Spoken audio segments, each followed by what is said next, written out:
In this tutorial, I'd like to cover some of the intricacies of using the portfolio constructor.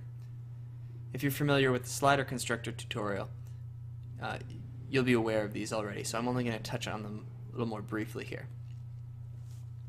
So first, there are more advanced options with the portfolio constructor that you can reveal by clicking Toggle Advanced Options. So, portfolios can be made out of posts in addition to portfolio items. It's less common, but you can do it if you want to.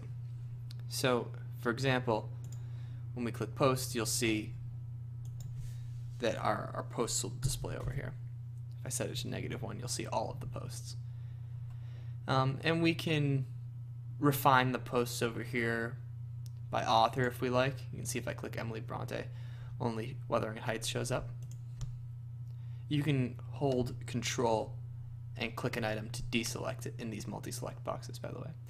We can go just by a blog post category, but it's important to note that if you've selected two post types, that these categories apply to everything, and it's impossible for one post type to be in both categories. So if you're using multiple post types, you can't use the categories.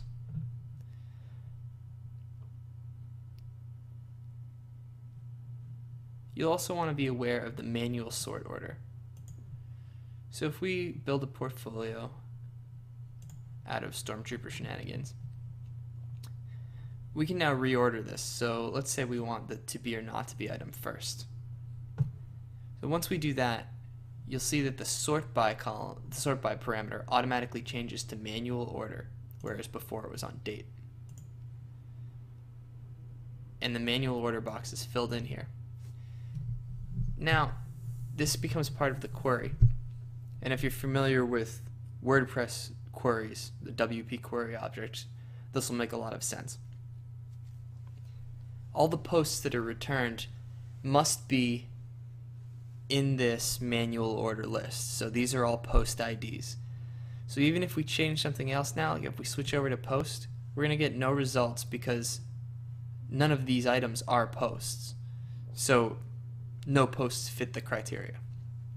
So if you decide you no longer want your manual order and you want to use a different type of query, you have to come to sort by and switch it back to something other than manual order, like date. Of course, then you'll lose whatever sort order you had.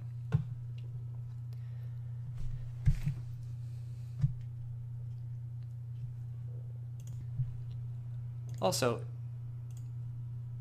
if you want to just remove one item, say we don't want this to be or not to be posted in here at all anymore, you can just click the X to delete it.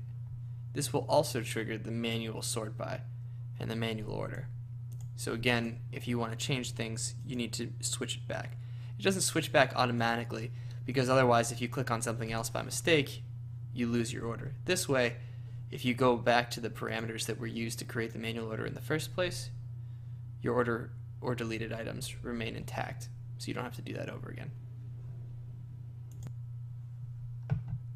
The final thing I want to cover is that as long as your sort by is not set to manual, your portfolio will be dynamic.